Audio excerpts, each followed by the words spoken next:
we've got to know that we're not on our own like this. I thought I was the only pile of hot mess in the corner that was going through all of this with all of these self-doubts and everything that was going on. I thought everyone else had their shit together. And I was terrified of asking for help. I was terrified of showing what was going on until it got to the point where I had to. And then, and I think that's the point. Why should we wait until our lives are falling apart to change something and do something differently? But so many of us do. This is Your Kick-Ass Life podcast, episode number 374 with guest Joanna Denton. This is the Your Kick-Ass Life podcast with Andrea Owen, a no BS guide to self-help and badassery. Because ladies, let's face it, life's too short for it to not kick ass. And here's your host, the girl who serves it up straight with a side of crazy, Andrea Owen. Hey there, ass kickers. Welcome to another episode of the podcast. I am so glad that you are here. I wanted to first say thank you to those of you who responded to the email I sent out asking for applications for those of you who wanted to be coached for free here on the podcast. I know I haven't done one of those episodes in a minute, so I sent out that email to you and we had an overwhelming response. Thank you so much. We closed down applications temporarily so we could get through them all and choose a few of you to come on the show over the next few months. I'm really excited about that, but we will open applications back up. So if you missed that email, if you are not subscribed, super easy. You can go to yourkickasslife.com/free, enter your email, and you will get our emails about every week that we send out. So you won't miss that the next time. The other thing is, speaking of coaching, if you want to apply to work with me privately and maybe not have your episode aired on the show, if you just want it to be private between you and me or you and my amazing lead coach, you can head on over to yourkickasslife.com/apply and let's have a conversation. We are committed to you getting the results that you want and that you feel that you need. So the application does not obligate you in any way to sign up for coaching. It merely is the very first step that we take to make sure that we are all a good fit and that we can get you what it is that you're really hoping for. So again, that link is yourkickasslife.com/apply. All right. You know that I have talked to you probably many times about burnout. I took an 8-month break from Instagram last year. I just posted. So last week, I'm back on the gram if you follow me over there at Your Kick-Ass Life. And yeah, it was COVID, it was burnout, it was also book writing. I needed the least amount of distractions as possible. And I'll tell you what, it was a glorious break, but I missed communicating with everybody. And so I'm back on Instagram.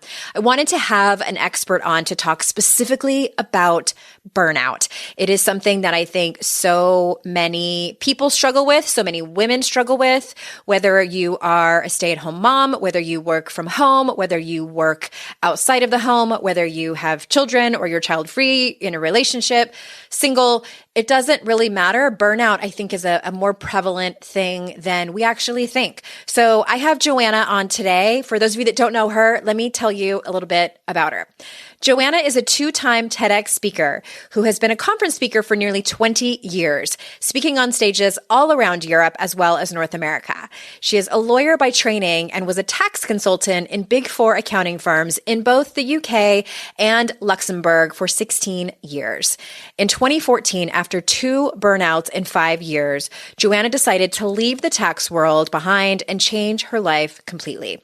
Today, she's a speaking and executive coach for thought leaders, business executives, and entrepreneurs. Her mission in life is to break the silence around burnout at work and help her clients get back some headspace so they can get on and do what they love. She wrote A Different Truth to start a conversation about choices and help anyone who wants to take back control of their life by making different choices. So without further ado, here is Joanna. Joanna, thank you so much for being here. Well, thank you for having me. I'm delighted to be here. I'm delighted to have someone with a British accent on because as an American, and I don't speak for all Americans, but I think I can speak for a few of us, that we tend to think anyone with a British accent is very, very smart. It just sounds so no posh.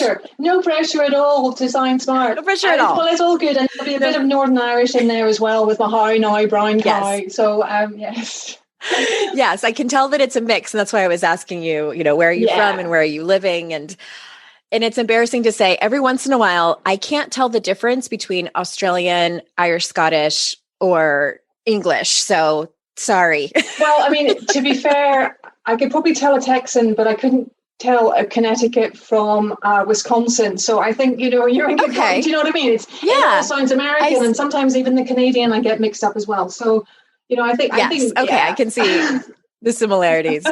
Well, we're talking about a topic that is, I think, very relevant in not just being in a global pandemic, even before COVID happened, but especially now. And that is about burnout and about overwhelm. And I am no stranger to burnout. I've been candid about it here on the show, and, what it actually looked like in my life, as well as how I tried to remedy it. So I want to start with just talking about, why is it so difficult, do you think, for leaders to talk about burnout, and what can we do to make that easier?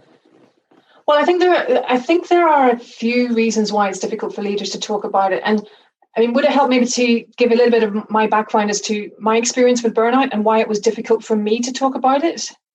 Yeah, perfect. So, I studied law, did a couple of law degrees, started work in 1998 in international accounting firms. And by 2014, I was 16 years into this international career working in tax, and I was actually living in Luxembourg. And on the face of it, I was some definition of success. I was a go-to person for my clients, for my teams. I was speaking on stages all around Europe and in North America. But that definition of success, if you like, it hid a very different reality of working stupid long hours, feeling I could never ask for help, and my life was slowly falling apart. And by February 2014, I was bang in the middle of my second burnout in 5 years. I didn't want to wash, didn't want to eat, didn't want to get dressed, and I sure as hell didn't want to tell anyone what I was going through, because I thought that would be a sign of weakness. I thought that would... Well, I want to stop you for a second, Joanna. I want to stop you because I love that you're talking about what your symptoms look like. And on the show, we've been talking a little bit more about depression. And can you tell us, before you continue with your story, because I want to hear the whole thing, but how can someone tell the difference, or do they need to have a professional help them, between depression and burnout? Or is there a lot of overlap? I think there's a certain amount of overlap. I mean, if we think about, so people first started talking about burnout back in the 70s, primarily around the medical professions. And for the next number of decades, there's been a lot of debate as to what is burnout. Is it an illness? Does it even exist? And it was only back in 2019, the World Health Organization defined burnout as a syndrome relating to chronic workplace stress that hasn't been properly managed. And it goes on to talk about three key elements. There's that element of energy depletion. There's a negativity and cynicism and distance from your work. And then there's this reduced professional performance. Now, what's interesting about that definition is, first of all, it's not defined as an illness. And secondly, within the whole context of it, what it suggests is it's not just related to the individual themselves, but also the environment and the situation that they're in. As compared to depression, which I understand is defined as an illness, I think there are certainly overlaps in some of the symptoms. And it's one of those things that I'm not a medical professional. And I think probably the advice that I would always give when I'm working with clients or talking to people who are going through these things is, these are the types of things that it looks like. These are the types of phases you go through. But to really get a proper diagnosis, it's probably best to be talking to a medical professional, because what might work for burnout, send someone away for a 2-week break. If someone is depressed and having suicidal thoughts, having a 2-week break from everybody else may not be the best thing for them. So I think they're kind of overlapping elements. Does that make sense? Yeah, completely. And my experience with it was similar to yours. And when I talked to my therapist about it and asked her, well, how do I know that this is burnout? And she said, untreated burnout will turn into depression. And my general practitioner confirmed that. So that's how I understood it. Sure. And I mean, it makes a lot of sense.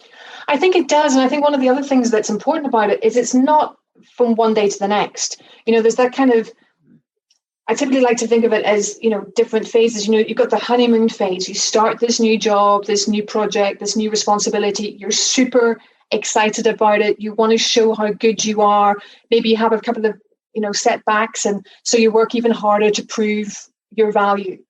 Then on the onset of stress, if you like, you can't focus as much. You're getting irritable, but it's everyday stress. You can have stressful days and then things change. But if it doesn't, that can then lead to that chronic state where it's, heightened of emotions. Maybe you're starting to tie up your value into the work. Maybe things are coming up for you, things that are going wrong. And instead of saying, oh, well, I'm exhausted and I need some help here, you're kind of immediately blaming it. Oh, my colleague is an asshole, or my boss doesn't understand me, or my team never do anything. And then if that's not handled, then you kind of come into this burnout, this feelings of isolation, of emptiness that maybe you're filling with alcohol or chocolate or spending money or those sort of things. And I think for me, that's incredibly interesting insofar as it suggests that we can intervene at an earlier date before someone crashes and burns. But that presupposes that you actually know what's going on. And to come back to that initial question, why is it difficult for leaders? I think there are a number of reasons. And one of them can be that you don't actually know that anything's amiss. You just think, you're working in corporate, you're working this fancy pants job and you've got lots of responsibility. It's normal that you're tired. Yeah. You chose. It kind of just comes with the territory. It comes with the territory. Well, you chose this job, Joe. Get on with it. That sort of thing. So yeah. So is that how you felt? So take us back to your story before I cut you off. Well, very much so. I think that, along the way, a number of things had kind of, the universe had been sending me a whole bunch of signs. I remember, for example, my 35th birthday, 5 a.m. on my 35th birthday, I'm just getting in from work.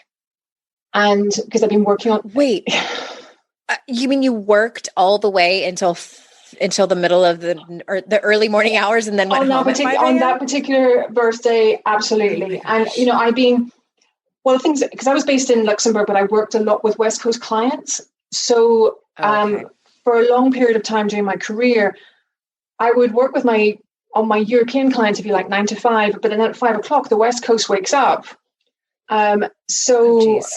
For certain projects, for a certain length of time, there would be maybe weeks or months that I would be working not to 5 o'clock every single morning, but there would be times I'd be going home at midnight. I'd be still maybe coming home and, I'd finish an email, pack up my stuff, come home, then open up my computer again and recheck the email. Are the semicolons in the right place? Are the bullet points aligned up? When you're so exhausted that actually, you think that matters. So for a very long time, I was working very long hours. And as I say, not to 5 o'clock every single morning, but 12, 14-hour days. And I remember getting home 5 a.m.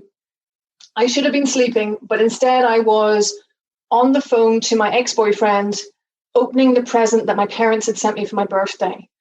And I actually have it here up behind my desk. It was a signed picture of me and my sister from when I was 15. So 15 years old, my life ahead of me. And there I am at 5 a.m. on my 35th birthday, looking at that picture, thinking, 20 years later, the sum of my life is work. And there was this kind of, this realization of, I'm tired, I've had enough of this. And then straight away behind it, but this is normal. You don't have a choice, Joe. If you want to be professional, if you want to be dedicated, these are the hours you have to do. So the very next day, instead of having a rest, instead of doing whatever else, I went back to work, but I continued the same way. And that was back in 2007. And it took a couple of years before the first burnout. And along the way, that just, the panic attack started, the anxiety, the OCD. I went off for a month, came back after the first burnout, straight back into it the same way, didn't change a single thing. And 5 years later, I was back there again. And I think it was this story, one of the stories I was telling myself is, you don't have a choice. You're single, you've got 2 cats, but you don't have a family or anything like that. At least you've got this great job. And would it sound, well, I don't think it will sound weird. There's an element that I believed that my entire value of me as a human being was tied up in the fact that I had this job title of director in the tax department of one of the big 4 companies. Yeah.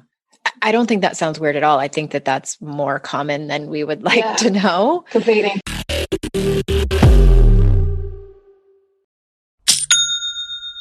Shopify's already taken the cash register online, helping millions sell billions around the world. But did you know that Shopify can do the same thing at your retail store?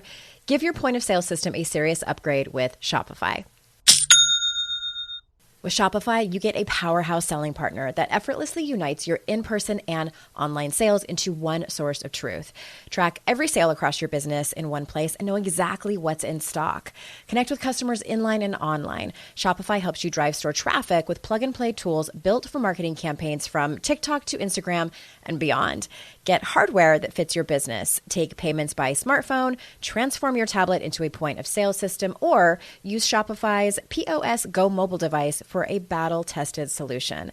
Sign up for a $1 per month trial period at shopify.com/noise, all lowercase. Go to shopify.com/noise to take your retail business to the next level today. Shopify.com/noise.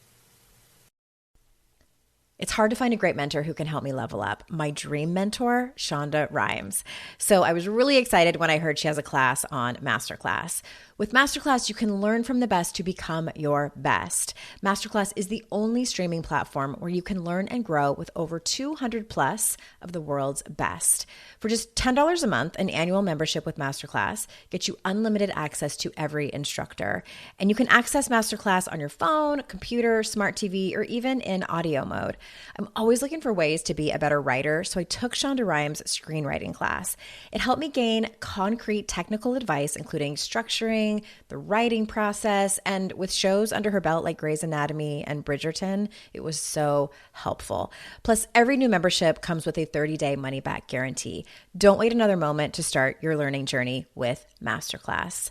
Right now, our listeners get an additional 15% off any annual membership at masterclass.com/Andrea. That's 15% off at masterclass.com/Andrea. Masterclass.com/Andrea.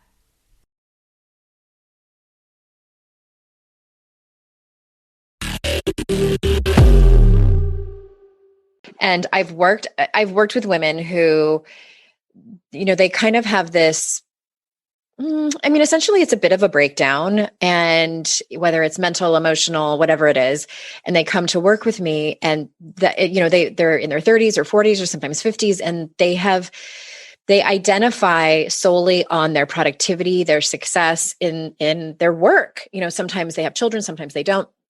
And, I've worked with clients too. I want to kind of point to something that you said that I think is so important, is that you were getting these signs from the universe, it's kind of tapping you on the shoulder and telling you that something was wrong, and you ignored some of them. And then you got that big one in form of that gift. But I'm thinking of one client I had, 5 or 6 years ago, and she was a single mom, and she was climbing the ladder at her corporate job, making a lot of money and having a lot of success financially, in this job.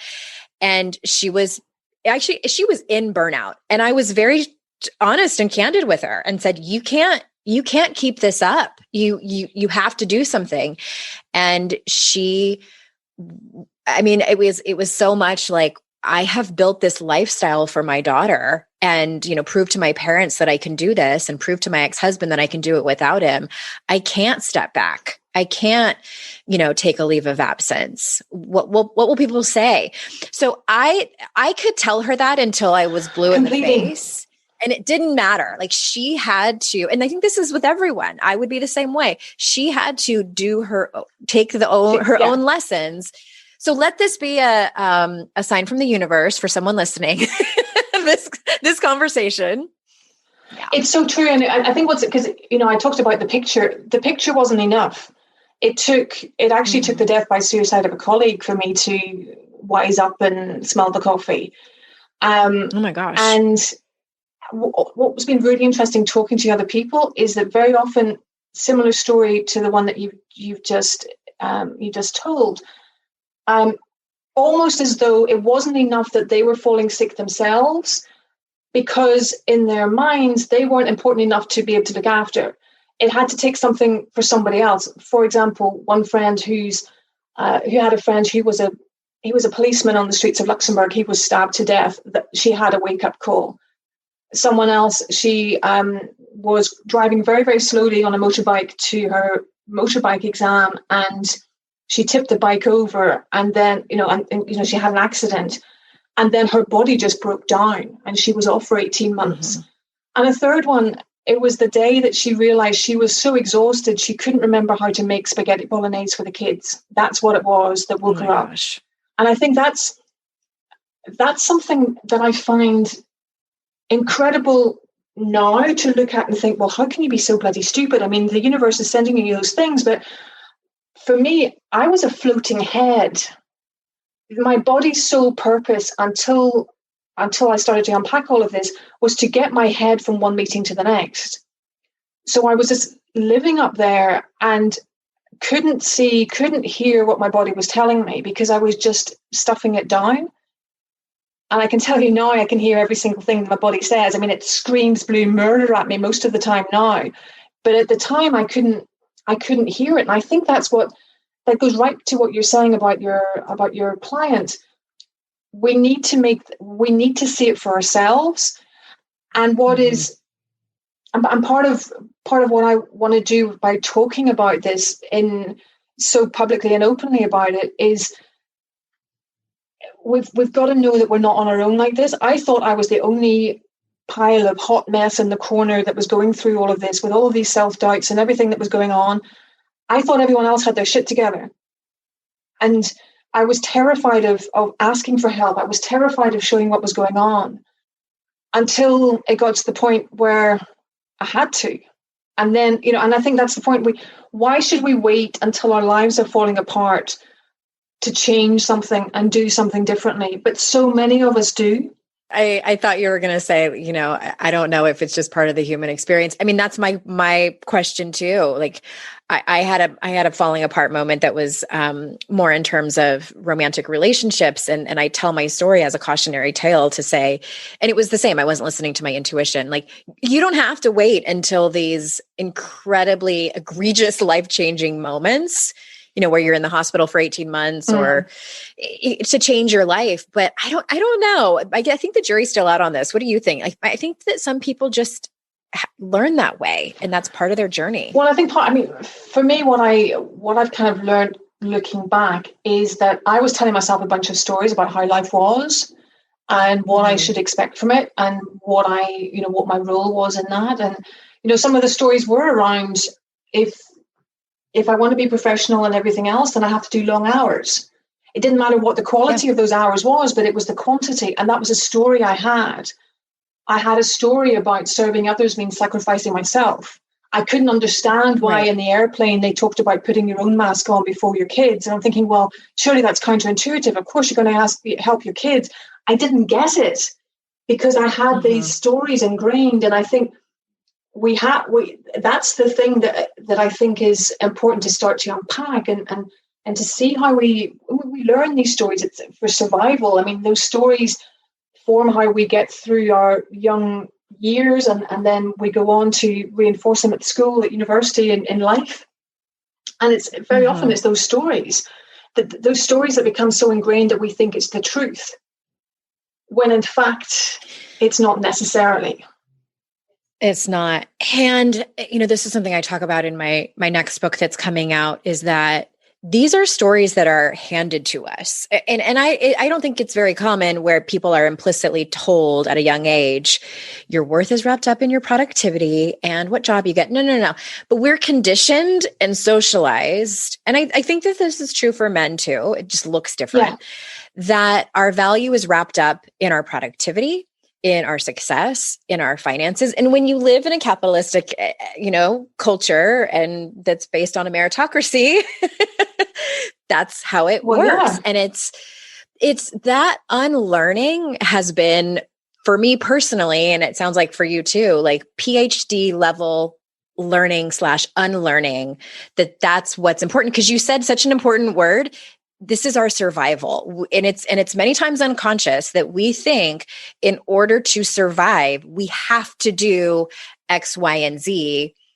And then the big question becomes, but at what cost? Very much so. And I think that now I can see where some of those stories have come when I look at the dynamics within the family, within the country. Those come down generations. And part of it is about breaking that cycle, I think. I mean, don't get me wrong. My parents, for example, would never have said to me, your worth will be based on your productivity. What they said to me was, if you do your best, we can't ask for more. So even if you fail your exams, if you've done your best, then that's enough. What I heard was you need to be the best. Now, those are two very, very different things. But I think there was that aspect of, I left school, I went abroad for a year, I did a law degree in English and French law, then I did a second law degree in European business law, and then I went to law school. And all along the way, it was like, you need to get the best grades to get the best jobs. I started working at Arthur Andersen, which at the time was a big deal to be working for Andersons, all of those sort of things. And it was always aspiring to get the best opportunities and to do that. And then along the way, it gets wrapped up and you start to believe that those are part of your values, and you start to believe that that's the most important thing in your existence. And that expresses itself in different ways. Other people have stories that for them, maybe as a woman, for them to be successful, they have to be married by the age of 21 and have a couple of kids by the age of 25. Other people might think that the only way to be happy is to have the big car, the big house, and the big holiday, even if they're doing a job that sucks their soul dry.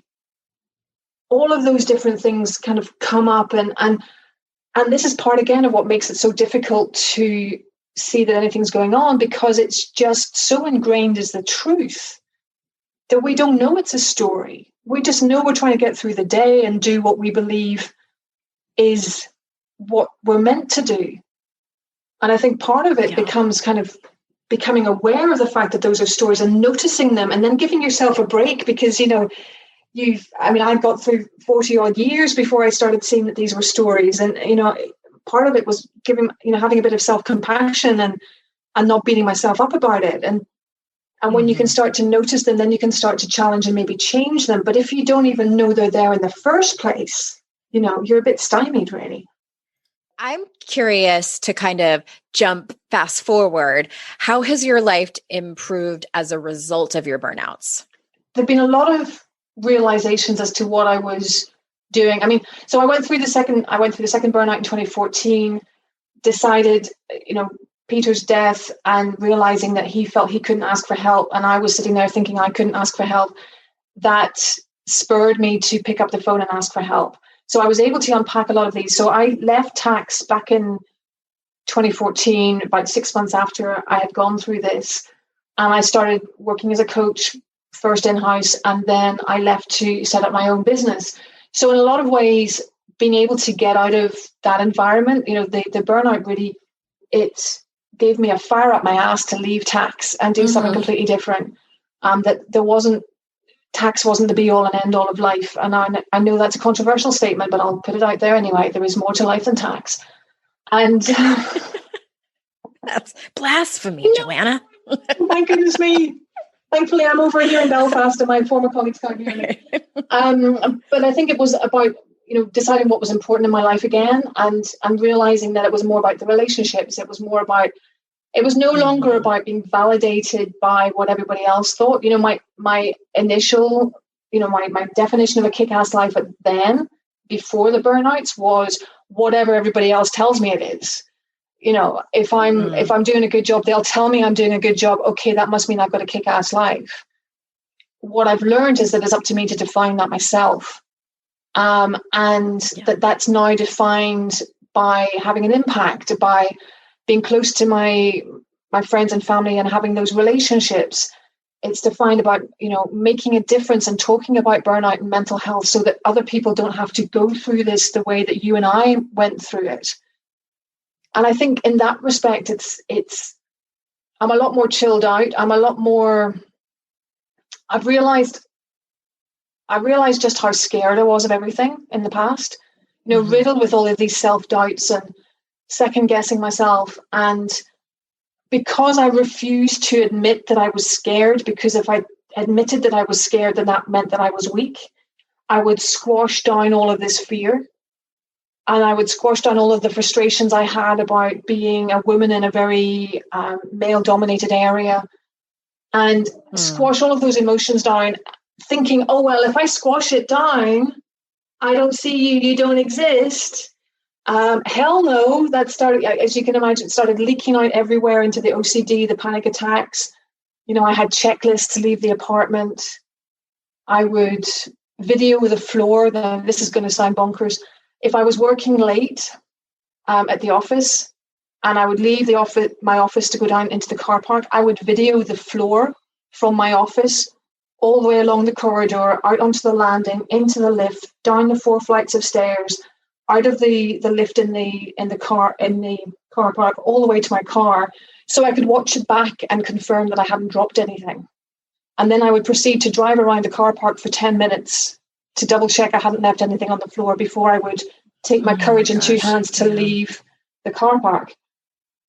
This sort of thing, which is just, it was because of the fatigue. It was because of the, all of this fear that I wasn't expressing and I wasn't naming, that was kind of seeping out like that.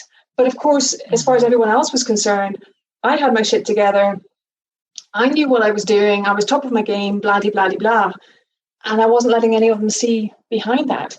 So now I let people see that. Or at least I admit to myself, I'm nervous about this thing that's coming up. I'm worrying about that thing, but that's just because I give a shit about it. But I'm not going to let that worry and fear manage me. Do you know what I mean? Yeah. So I think in that respect, part of the human experience. I think in that respect, my life is better because I can name the fear and do something about it rather than squash it and have it come and beat the crap out of me when I'm not looking. Yeah, and take over your life in other ways, and have you try to manage that fear by videotaping, your path. And absolutely.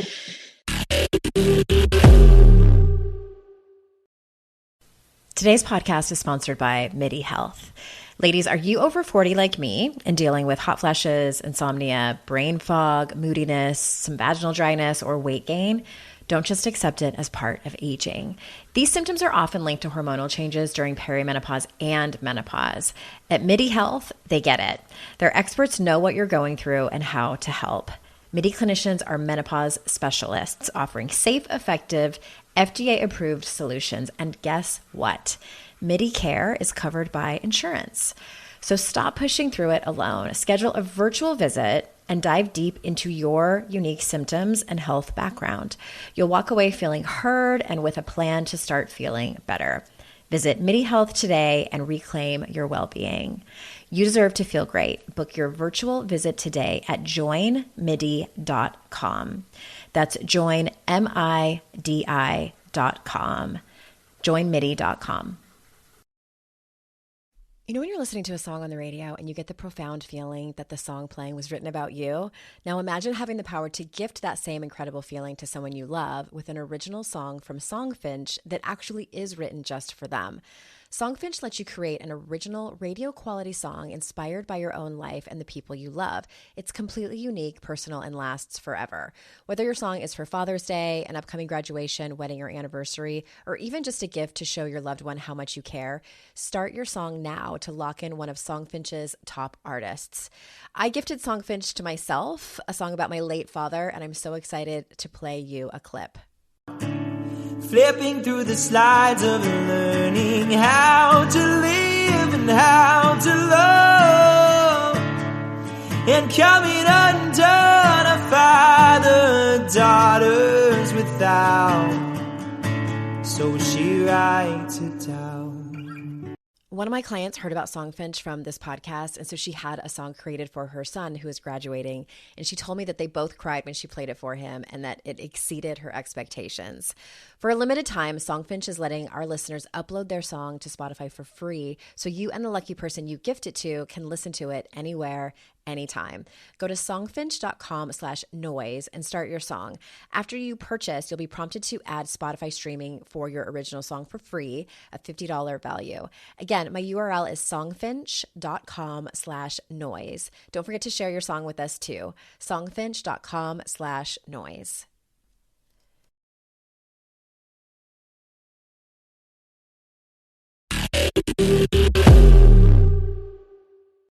I really appreciate you talking about the nuanced symptoms because, you know, I'm a true believer that our brains and our bodies are always trying to take care of us. And when you fall into a place like that where you're hurting, that's what our brains and our bodies do, you know, tell you that the path that you need to get comfort is to videotape your entire path to make sure you didn't. I mean, like in a strange way, that sounds reasonable. You know, no, absolutely. As someone, we were talking to someone who, you know, has OCD tendencies, has had panic disorder. Like I understand, in other words. Yeah. I've been in that place where that sounds reasonable. Completely. And safe. And safe. Absolutely. I mean, what I'm learning now, I mean, I've been doing some work on DBT, dialectical behavior therapy, and studying it. And I do a podcast. I do a Facebook Live every week that's becoming a podcast to launch soon with a colleague based in Oakland, Joe and JJ Go Mental. And we talk about these things. And, you know, part of it is about normalizing the conversations. And part of the work that I've had to do on the DBT is to realize that actually those control aspects, it's almost like a self-medication. So it doesn't actually fix the problem. It almost makes it worse and enables myself to do it even more. So I'm having, you know, I've had to learn to lean into it, you know, when I felt like that, because there's times it will, you know, sometimes the OCD stuff will come back briefly. And, you know, sometimes if I'm tired and I'm leaving the house to go round to my parents and I'm checking the door 2 or 3 times, but I'm not going back into the house the way I used to before. I mean, I you know, way back 10 years ago, I had entire checklists to leave the apartment in the morning of every single wall plug in the apartment, you know, so, you know, in one room there'd be 4 of them. Well, I would kind of write down, well, there's the one beside the radiator, there's one beside the bed, there's one just at the door. Okay, I've ticked that one, I've checked that one, I've checked that one. So nowhere near like that. But I think it's a lot of these things. One of the other things that I've learned is that I believe that as soon as I knew about this stuff, like I learned about the inner critic when I read Tara Moore Playing Big. It changed my life. Oh my God, there's such a thing as the inner critic.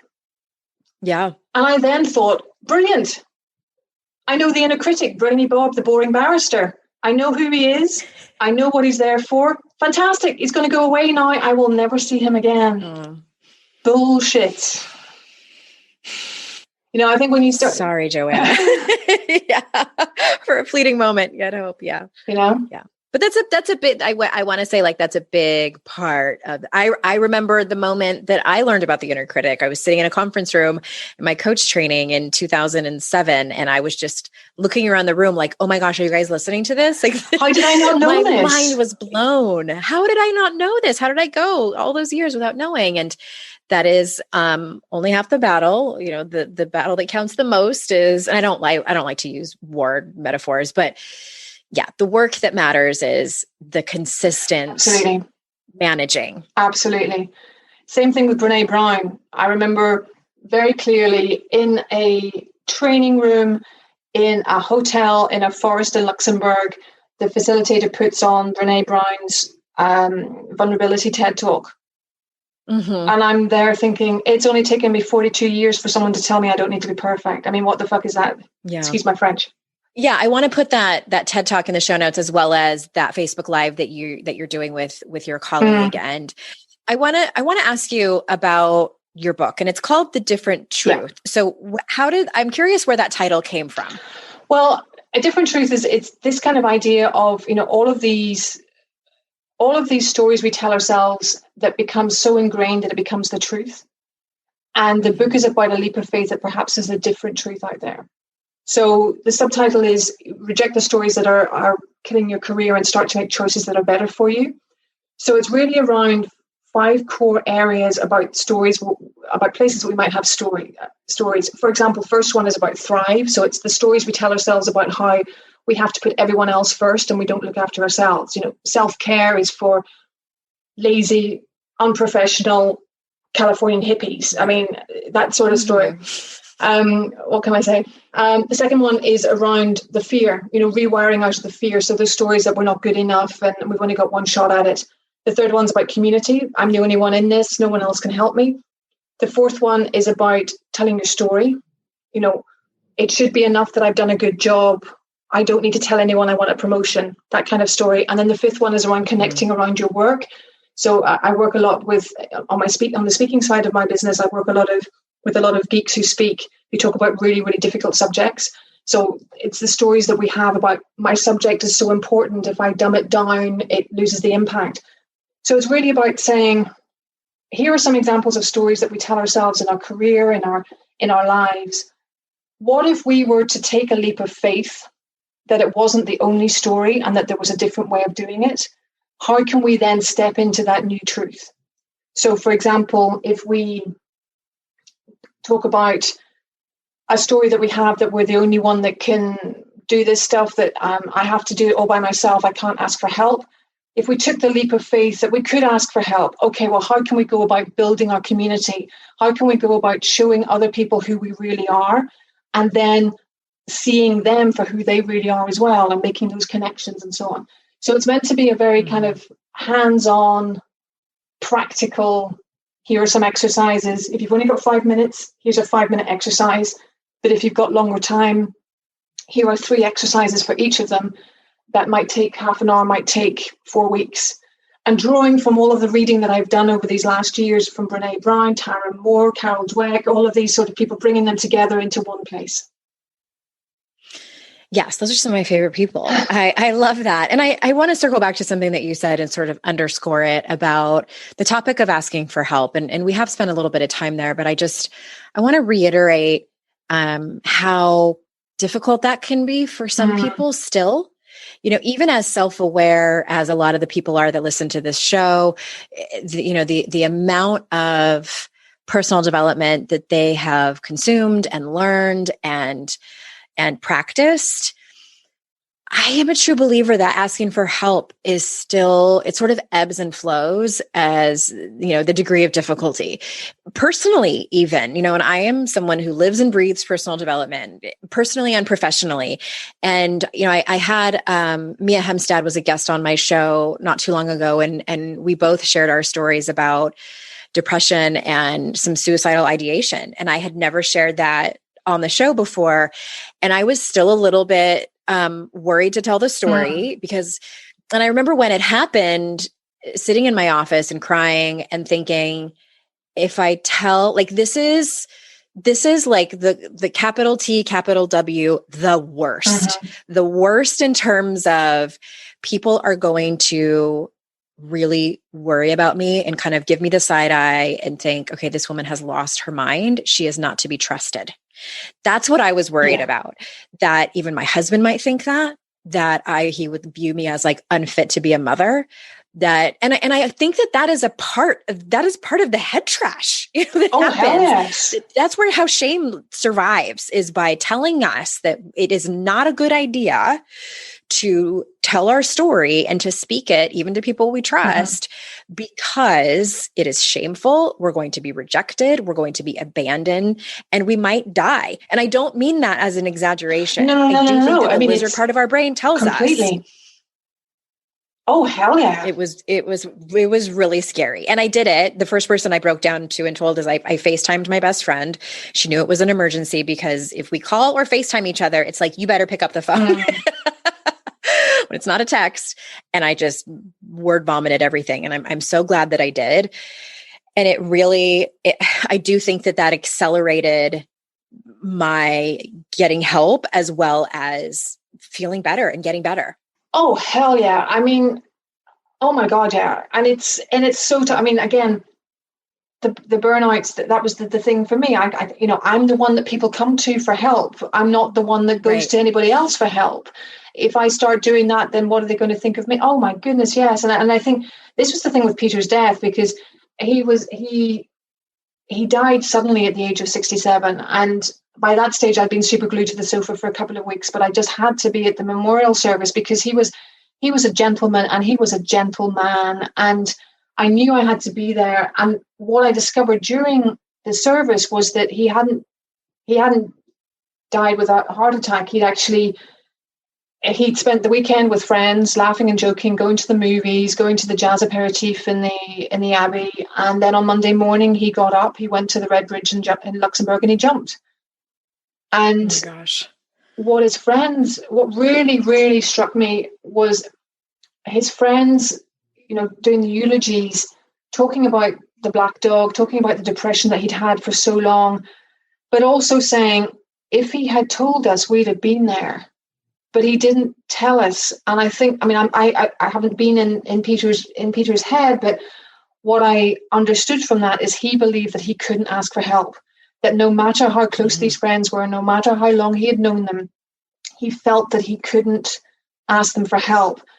And as I came out of the memorial service, got back in the car, sitting outside the cemetery, the tears came because this was a mirror on my life. Now, I've never had suicidal thoughts, but the mirror on my life was this thought that I couldn't ask for help. And this pain at the very thought of it. And I remember having to take my courage in two hands and pick up the phone. And I've never said this in public before, but the first person I rang said, well, that's why I don't approve of anybody who commits suicide. They're selfish and I'm busy. So I had to pick up the phone a second time. And to be fair, I caught him on a bad day. I think it triggered a lot of things because a friend and colleague of his had committed suicide, and so he was triggered for a number of reasons. But I then spoke to a second person who basically said, "I'm here," and I went round to her place when her toddler got out of nursery. We picked him up, and then she came to my house just so that I didn't have to sleep in the apartment by myself. And that's when it started. And that's when my friends, they put down their hands and they pulled me back up from the bottom of this hole. And that changed everything. That changed everything, speaking the words. And I think, as you say, part of the whole thing around shame is that it becomes even more so because we don't mention its name. When we do mention its name, and it sees the light, then we can handle it so much better. But I do honestly believe that it doesn't matter how many books that we read. It's very good. You've got to ask for help. People are going to be there. Just reach out and be vulnerable. When you're in that mindset, it's shit scary. And it's all very well so-and-so over there and wherever they are, in their research labs, writing about vulnerability and whatever else. They have no idea what my life is like. But I think we've got to make the decision for ourselves to reach out. And sometimes it just takes those 5 seconds of courage. Just those 5 seconds of courage to pick up the phone and trust that someone will be there. And that's why, in my TEDx talks and in the book, I don't talk about that first phone call, because in some ways that's okay. The important thing is I had the second phone call, and she picked up the phone and she was there. And I think that's the point. They are there. The people that really care for us and see us, they're there. And I think that's what we've got to hold on to. My parents were always there, but they were in a different country. And there would be so much that I didn't tell them over the phone, because what are they going to do? They're in a different country. But I think that's what we've got to hold on to. And I think perhaps one of the biggest lessons coming back from the burnout, and one of the biggest reasons why my life is better, is because I now believe that to be true. That when I need help, someone will be there. I am not alone. And similarly, the people listening today, every single one out there needs to know and needs to believe in their soul that they already do, but they've just got so much noise going on that they can't hear it anymore. When they do reach out, there will be someone there, and all they've got to do is take that step. Yeah. Oh, thank you for that. I want to end on that. That was such a beautiful speech, sermon. I appreciate you and telling your story and your expertise on this. And the book is The Different Truth. Can you tell us the subtitle again? Yes, she says it's reject the truths that are killing your career and start to make choices that are better for you.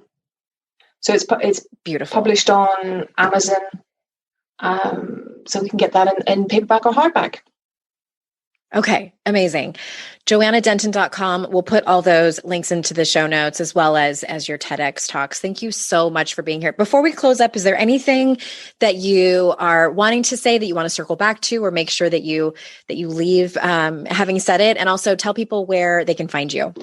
Well, where they can find me is JoannaDenton.com. I'm also on Instagram if you want pictures of the dog that I'm dog sitting. Of course. Oh, it's ridiculous. I've been dog sitting for 6 weeks. I have 2 cats, and it's if you want a lesson, listeners, if you want a lesson in mindfulness, borrow a dog.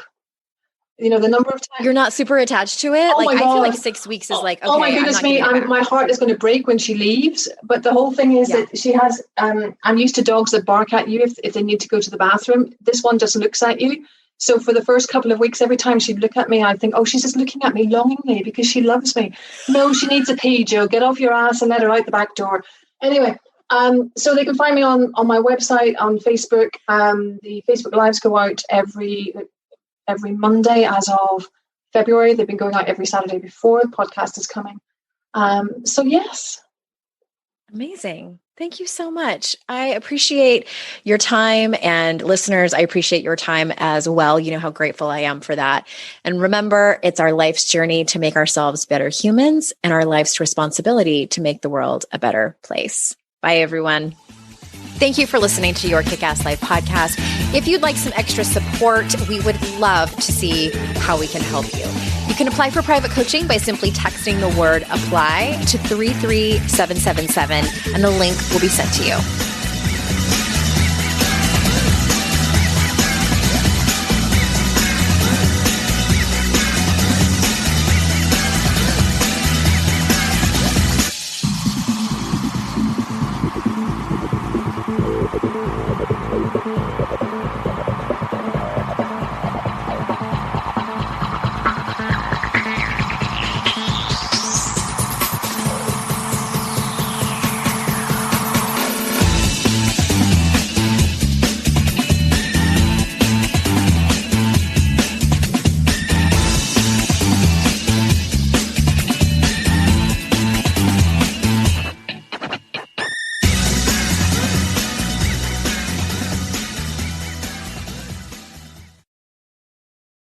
I'd like to introduce you to the Minimalist Moms podcast. It's hard enough being a mom, and the last thing you need is stress from too much stuff and an overcrowded schedule. For too long, I lived with the mindset that bigger was better, and the more I added to my life, instead of feeling better, I felt overwhelmed. It was time for a radical new mindset. Less is more. I'm not into extremes. I didn't throw everything away. My brand of minimalism is more about adding than subtracting. Get rid of the excess to make room for what you love. In other words, it's about living life with purpose. I hope you'll listen in and my guest and myself can inspire you to think more and do with less. The Minimalist Moms Podcast, available wherever you listen to podcasts.